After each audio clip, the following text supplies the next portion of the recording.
Coming up on this week's edition of Bulldog Broadcast, we see how our student body reacts to a simulation. Finally, we dive into the importance of Black History Month. We learn how our school has standards that will soon be implemented as a requirement on the district. All unfolding in this week's broadcast.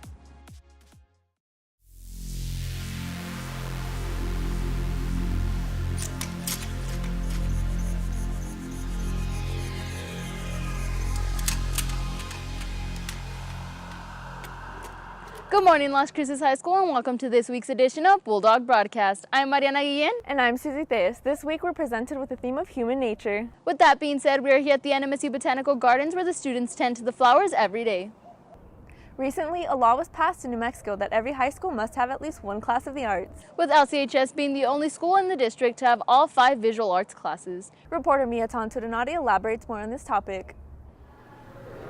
Whether it's the click of a camera or the swish of a paintbrush, art is truly all around us. In an attempt to bring more imagination into the classroom, New Mexico is adopting the National Core Arts Standards.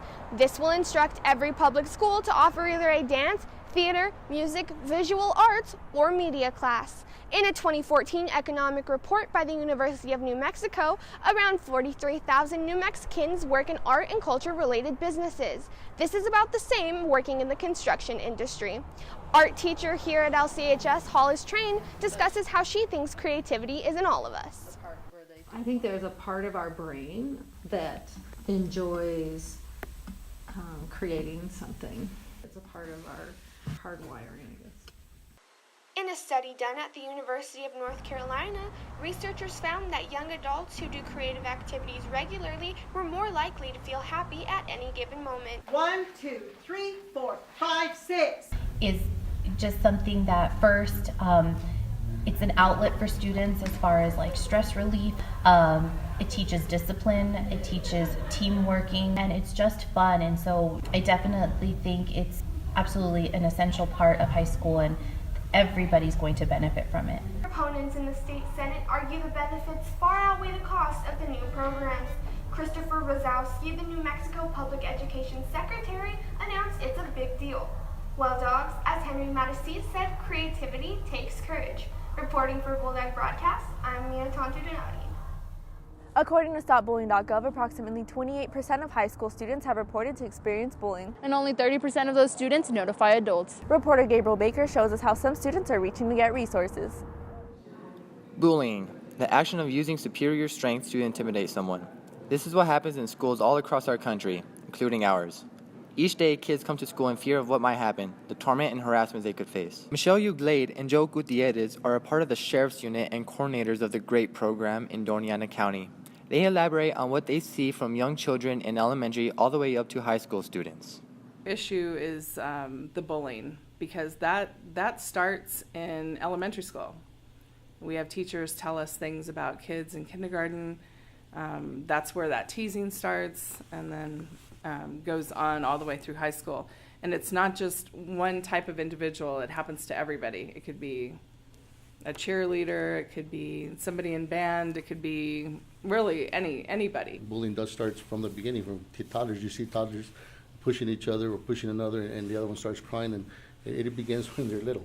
In America, 28% of students grades 6 to 12 report have experienced bullying, and 70.6% of young people say they have seen bullying in their schools. When you intervene, bullying stops within 10 seconds 57% of the time. Michelle and Joe also elaborate on how we can help any individual being bullied. Our mottos is for a lot of things, for crimes and for bullying, is if you see something, say something. Pay attention to other students and help them out. If they see this, to help them stop it. They got this. Other students have the power to make bullies also stop. Remember, if you see something, say something. You have a voice. Reporting for Bulldog Broadcast, I'm Gabriel Baker. Let's take a quick break to hear some messages from our sponsors. Boba Cafe is a proud sponsor of BBC. Make sure to head on over to get some lunch or a drink. Today, Bulldog Broadcast will be hosting a spirit night at Chick-fil-A from 11 a.m. to 8 p.m. Make sure to stop on by and don't forget to mention BBC. In recognizing the humanity of our fellow beings, we pay ourselves the highest tribute. A quote by Thurgood Marshall, the first African-American U.S. Supreme Court member. He, among many others, will be highly celebrated this Black History Month for helping to turn our country into a non-discriminatory place. Reporter Lauren Park gives us the details on Black History Month.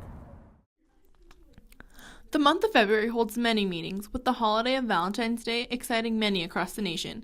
But in 1976, the second month of the year was given another special meaning, now known as Black History Month. Dr. Festus Adeyobo, Director of Black Programs at NMSU, says Black History Month is a celebration of times that have passed, how we're in the present, and where we'll move to in the future. So it's important that, Black History Month is not only for African Americans, but I think for all Americans, in terms of bridging the gap between the minority and the majority. Because anyway, as you look at it right now, it's the gap is closing. It wasn't until recently that school curriculums incorporated other cultures' side of history. Dr. Adeyobo argues that those who know about Abraham Lincoln should know just as much about Frederick Douglass. It shouldn't even be even 1 month. It should be like all months, this is my point. These things are not really taught in colleges or in high schools. Black History Month is something recognized by citizens all across America and is especially commemorated by Adeyobo and the Black Student Association here at NMSU. Today, Friday from 5 to 9:30 p.m., BSA will be holding an event at NMSU in the Garcia Annex, room 135. Tomorrow, an event from 12 to 6 p.m. will be held at the Garcia Center, backyard, and on Tuesday from 5 to 8 p.m. at the Corbett Center, Aggie Lounge. Reflecting on our nation's history proves its importance as we continue to watch current events unfold before our very eyes. For Bulldog Broadcast, I'm Lauren Park. According to Vox.com, natural disasters cause at least $306 billion in destruction. As many of you know, our HHS Academy prepared a stimulation this past week. Elisa Torres shows us how the students reacted. Today, our student body was involved in a disaster simulation that covered an incident involving a bomb. Although situations like this have the less likelihood of occurring in Las Cruces, our Health and Human Services Academy worked hard to prove that they are prepared for situations like this. It'll be nice to see students be put in a real life situation and watch them actually react to what's happening around them, The Human and Health Services students began the training about 2 months ago and since then have been working hard on perfecting those methods. She's probably dead! To some, it was a very chaotic scene, involving nearly 300 students in total. But to others like Ms. Turner, it was an experience that was necessary for students. I hope that it will give them some skills so that whether they decide to go into some sort of medical field or if they're just somebody walking by and happen to run into some sort of disaster, that they know that they have the skills to be able to deal with it right away and help somebody, maybe save a life. Not only were teachers and administration involved, but the community as well, bringing the Las Cruces Police Department, EMTs, and Fire Department to give this new depth into this harsh reality. To give an even more realistic approach to this demonstration, the National Guard was also involved to assist. I think it'll really hit them, you see people hurting and yelling and screaming, and it's supposed to put that pressure on them. Students worked for about 2.5 hours till it was time to head back into their classrooms and discuss their new experience. The simulation was not only a new experience for our student body, but it allowed them to become more aware of a crisis like this and to work together for the benefit of our future. Reporting for Bulldog Broadcast, I'm Xavier Dominguez. Well, that's all we have for you this week, dogs. Once again, for Bulldog Broadcast, I'm Mariana Guillen. And I'm Susie Theus. Have a great weekend, and we'll see you next week, dogs.